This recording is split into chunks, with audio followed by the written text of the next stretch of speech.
right there. All right, welcome everyone. So we are actually standing right here. We're inside one of the 4 racial diversion tunnels. Each tunnel is 50 feet diameter finish.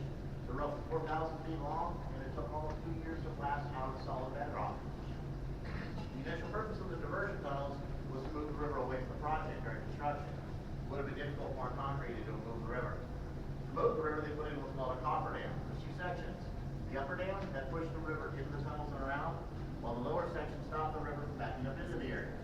Once they were in place, they pumped the water out of the entire area, dug down 135 feet to the hit bedrock. That's basically the foundation for the dam. When construction started, buckets containing 8 cubic yards of concrete were lowered down from a low of the average of about every 78 seconds. And that went on 24 hours a day, 7 days a week for almost 2 years. Everybody's seen a cement truck, right? The drum on the back? About the size of the buckets that were hanging over those guys' heads. 16 tons of concrete each one. So it probably was a bit scary down there. Near the end of the completion of the dam, they started filling Lake Mead. It's our nation's largest man-made reservoir. To fill the lake, we closed off 3 of the diversion tunnels, leaving 1 open. That allowed some of the river to continue downstream. People downriver still needed some water. As the lake began to fill, water started going into our 4 intake towers. When you look out across the lake, you can see the things kind of like Castle House. Those are the intakes. Once water started going into them, they closed the last diversion tunnel. Now they can take advantage of all that water being requested downstream and actually run it through either side of the power plant. The initial goal was to make as much money back as possible to pay off the original loan. With the depression, money was tight. The Treasury Department did not want to give us the money. We got it, but I hadn't promised we paid off the full with interest within 50 years. Really hard to do when the country's broke, so what they come up with, that's why our power plant went in. We take advantage of the water we're sending down on behalf of the people who request to produce our power. So that the loan paid off in time, today it keeps us off the tax dollar. We're considered an unfunded federal facility because nobody's tax dollars come here. We pay most of our bills by simply borrowing the people's water as they ask for it going down river. Pretty neat system. Now the water goes to the intake towers, goes into 30-foot diameter, we call them headstock tanks. You can see one out the window that way and over the side. Each pipe can handle nearly 200,000 gallons of water a second. One single pipe can fill a liquid-sized swimming pool in under 4 seconds. So it kind of gives you an idea of how much water we can move around if we have to. We don't do that often, but we can move lots of water. Those pipes reduce in size all the way down to 13 feet diameter. And that's where the water spins the turbines from the base of the generator so it goes right back to the river. Initially, the lower dam was blown up. We removed it so the river could move down unobstructed, and the upper coffer dam is still on the bottom of the lake. Then you take it out, and that should save some money. Now, 2 really important pieces of equipment are the spillways. There's Nevada Spillway and Arizona. Both were built just a little bit lower than the height of the dam. The reason they did that is the last thing you want Lake Mead to do is she gets so full, it goes right over Hoover. You can't safely manage the water that way. You ruin our power plant, plus you can't provide flood control. That's actually our main job. So when the lake does get full, instead of going on top, it goes to the spillways. It's regulated downstream that way, bypassing everything. They've only been used twice. The first time was in 1941. The first year they filled the lake up. The only reason they did it was actually to test everything. It worked out pretty good. Second time was in 1983. I like thinking that was the real test. That year, the Rocky Mountains ended up with a massive snowpack on the western side. It was a lot bigger than anybody was ready for. That's where all of our water comes from. It's snow off the west side of the Rockies.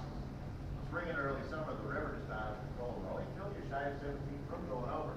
But it's planned and went to spillways and regulated downstream that way for 67 consecutive days.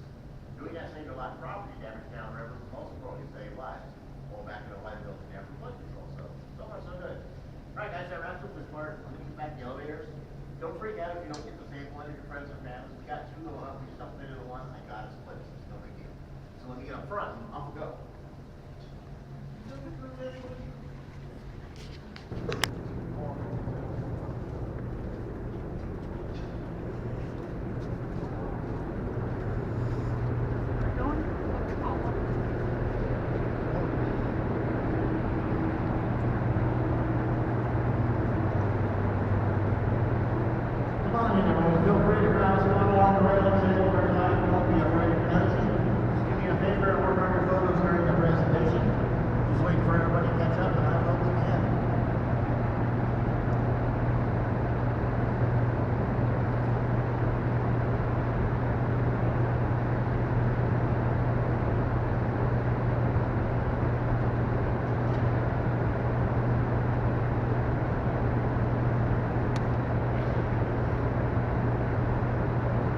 Alrighty, welcome everyone. So please work on your photos during the presentation. When you finish up, we'll be moving on to the next spot.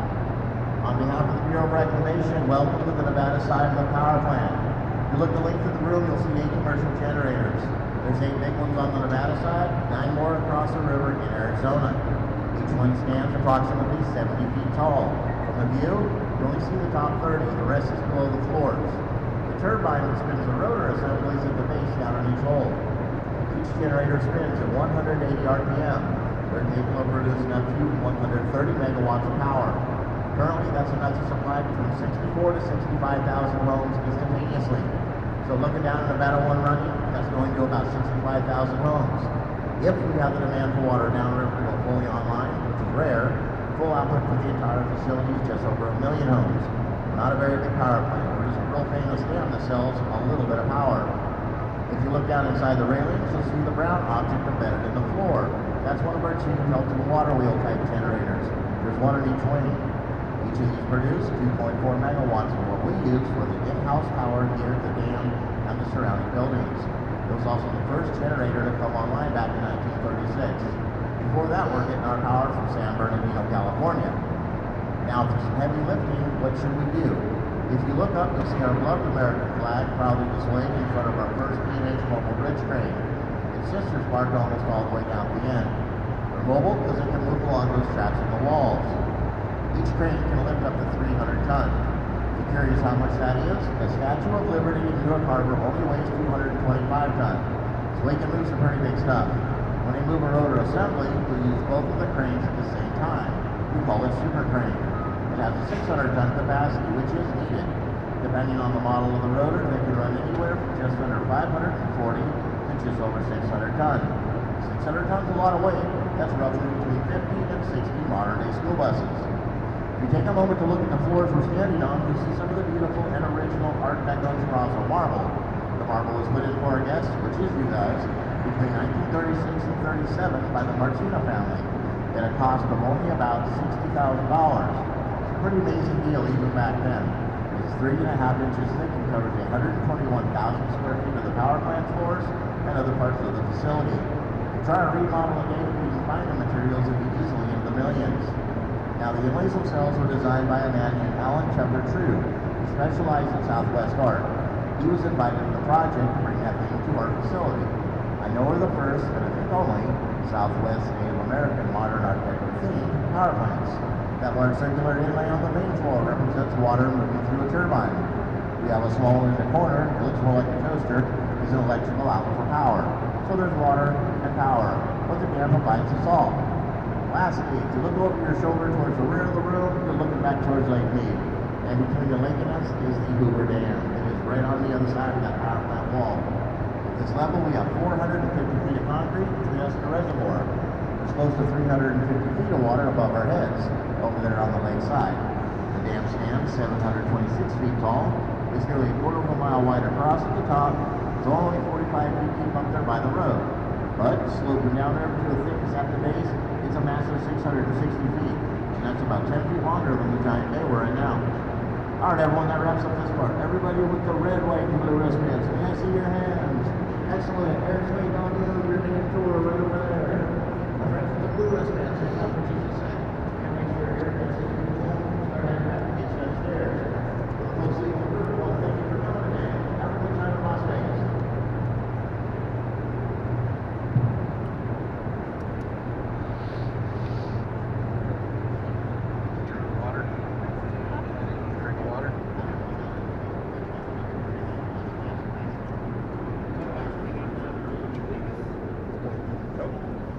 With Adam.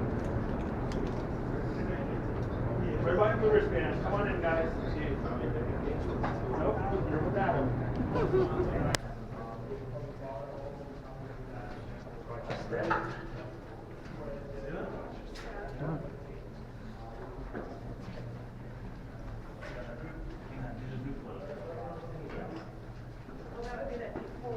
Oh, this is the event I was coming in. I'll be at it. You heard? This is the event I was coming in. Use my work phone, actually. Yeah, use my work phone. Want to get in the room? That's how. You can get in if you want. That's like a shit. Micah, this is the event I was talking about. Yeah. It looks Yeah. so much bigger, like from up there. That's tiny. Yeah. I thought it was like a 2x2. That's cool. It's up there. Yeah. Oh, there too. There.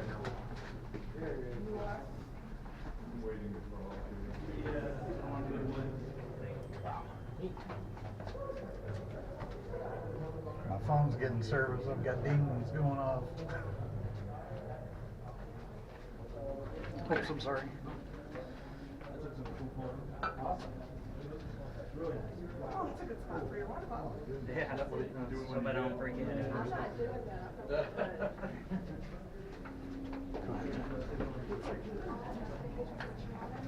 Yep. Right. Oh, slippery. Just happens to be like 7 minutes away. I'm gonna grab onto this. I like that. Look at that perfect. Look at that perfect bend. Is that the part where you said it was 100 feet down? Nice.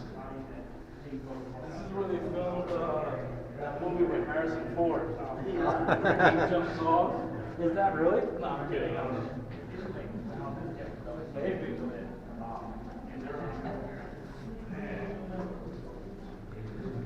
Bend down. That's good.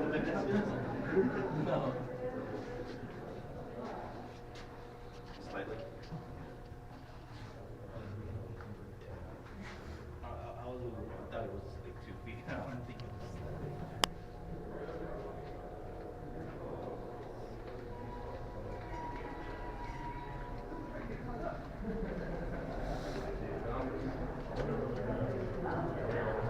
You don't want to get left alone. Find something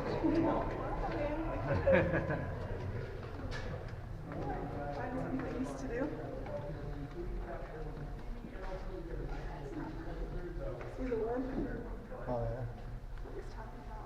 Alright, so essentially where I'm standing at right now are the beams of 2 concrete blocks that make up the dam itself. Now, the majority of the blocks are 50 by 60 feet in dimension, others are more 25 by 25 feet, but all the blocks are 5 feet in depth. Now, right behind this high pressure route here are interlocking key joints. And that, guys, is how the Hoover Dam is held up and together. So believe it or not, you are standing in the world's largest Lego set right now. This regular concrete comes from the aggregate beams, the rock pieces. Some of those pieces up to 9 inches in length. Now, the reason why the rock and the concrete is so strong is because they did not put structural or reinforcing steel in the dam whatsoever. And again, it goes back to the concrete mixture itself. With it being having that water content in there and taking so long to cure, they were afraid that over time that water would start rusting out the structural metal and eroding and corroding away further on down. So going back to the storm pipes that they had in there, when they were done using them, they basically backfilled them in with high pressure route, just filling them up. That way, potential for air gaps to form are basically eliminated. We do still have structural steel on the structure itself. That's going to be the elevator shaft on the outside of the dam, but we also have it in the intake towers and the power plant beneath us here. Now, besides keeping the dam safe from human caused errors, the number one thing that they were looking to protect the dam from was Mother Nature herself. Being in the western United States, the number one cause of damage or destruction to this dam here would be earthquakes. Nevada's number 3 on the list, right behind California and Alaska. At all the potential build sites, including ours right here today, the engineers had geologists with them looking at the rock walls, reading the geologic past, trying to figure out what happened then and what might happen in the future. They were also looking at their recent past of earthquake events during their time, most notably the 1906 San Francisco quake and the devastation that caused in the Bay Area. Now, with all the research and studies that they gathered at that time, now we're talking about our numbers today and how we rate things. So, from their research, by our standards today, they overbuilt the Hoover Dam by 70%, primarily to protect it from earthquakes. The dam's actually rated to withstand up to an 8.6. We just haven't had the chance to test that out yet. We never will. So we're just going to take the word on it. And in case you're wondering what was the largest quake out here, that was back in the 50s. It was a 5.2 on the Richter scale. It did no damage to the dam whatsoever. The engineers came in, looked at the walls, and found nothing even happened inside the structure here. The only damage that did occur on site was the terrazzo flooring in the power plant. It cracked, and that was basically it. So that just tells you how well built this thing is. But also to protect the dam from earthquakes, the engineers put mechanisms inside and out just for that very feature.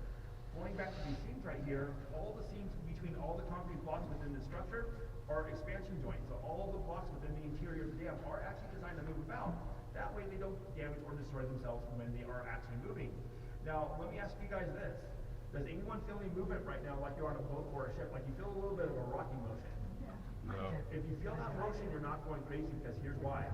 What we're standing in right now is considered a floating dam. Now what that means is we're not floating on water, it's just that we're not tethered to anything outside. We're just sitting on the ground. So we're not tethered to the bedrock foundation or the rock walls here in Nevada or Arizona. What you see outside is just an optical illusion. Now, what they did on the interior where they keyed in those blocks to allow for movement of the dam as well as holding itself up, they did the same thing on the outside. All the blocks next to the earth, they keyed in those blocks so that way the entire structure that we're standing in right now is designed to move about. That way it can ride out the earthquake and live to see another day. Now there's a little bit of a flaw with that design, however. With those keyed-in blocks outside, we are not watertight, so we do seep water even to this very day. Now the engineers knew that would happen, so what they did is they put drains on both sides of the dam, from top to bottom, wherever that lake was going to be. So that way, depending on where that head pressure was moving that water through into the gaps, those drains can collect that water and send it down the stairway to heaven, what's called the seepage collection basin, where we then purge it right back out to the river. So when you guys are at the stairs and you're at the stairs looking down, if you're quiet enough, you'll hear that water trickling in, going downstairs even at this very moment. Now, speaking of the stairs, that was primarily the main mode of transportation for the workers. Now, did they have elevators they could use back then? They could. But depending on how full those elevators are and how quickly you had to get somewhere, the stairs were pretty much right here and ready to go. Now, keep in mind, guys, this is the 1930s, so this is a pre-OSHA world. There was nothing blocking them in place if they slipped or fell. On top of that, even though they had handrails, if you're carrying a lot of materials, if you had both arms full, you're not using those handrails. The only thing keeping you upright and alive is your balance. So one slip, trip, or fall, it was not going to be pretty at the very end. Now, when I say that is, or the reason why I say that is, when it comes to the number of steps they had to ascend or descend, up to 717 steps total. They're not going to see them all either because they follow the natural curvature of the dam as well. On top of that, the stairway is at a 55-degree angle. Another 2 degrees and OSHA would consider that a ladder. That's how steep they are. Now, quick warning for you guys before we head down. Again, with these tunnels not meant to be seen by the public, things were put in weird spots. For instance, you probably see that box on the ground right behind you there. That is an active earthquake sensor. It's been here longer than we've been doing tours, and it's grandfathered in, so we're to treat it with respect. And the reason why I say that is, and I promise you this is not a challenge, if you kick the box hard enough, it's going to trigger thinking something's happening outside. If it does that, it's going to start shutting everything in the dam down. Everything includes the elevators, and if the elevators shut down, that means we're taking the stairs out of the dam. Now, granted, I can use the cardio. I am not going to lie, because I'm going to Europe later this year, and I need to get my steps in. But I'm not going to do that here at work. So normally I stand by that box to not protect it. I want to see who's back. I'm going to climb on to get out of the dam. And as well, you can also take people who don't want to climb the stairs up as well too. So make sure your back is healthy if you take that box. Anyway, so what we're going to do is head down. That way you can check out the stairs, grab a couple photos. Once everyone's back, we'll start wrapping things up, and we'll get you guys upstairs for your self-guided tour. So right this way, please.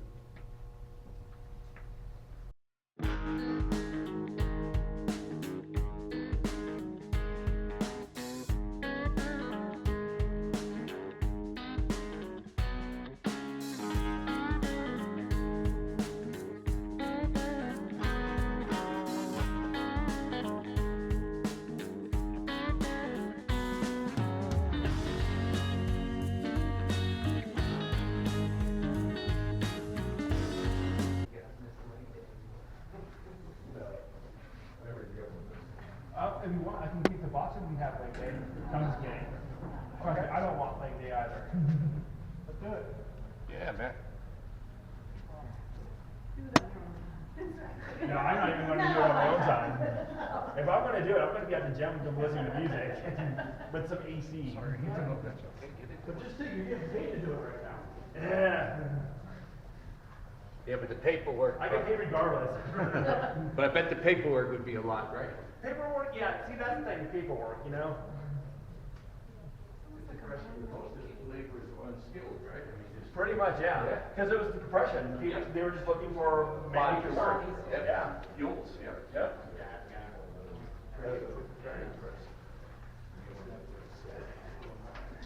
All right, guys. So, what did you think of the stairs there? Pretty sweet, pretty awesome. I like it.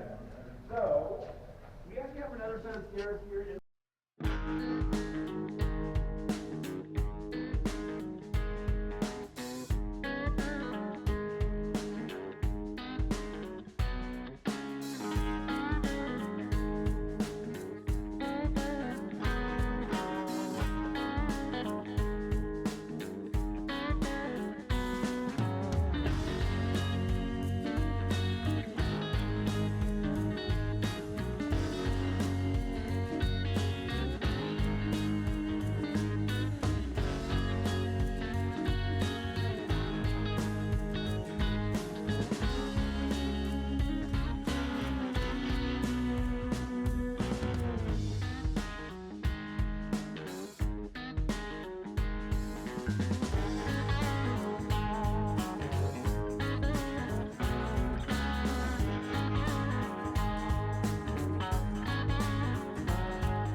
just filled up with gas, and we have rams that are on the side of the road. I don't know if you can see them or not. Just moseying along, chilling in the hot sun.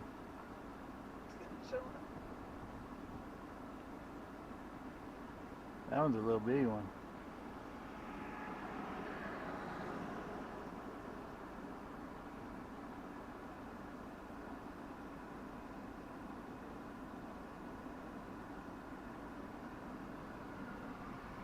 Okay.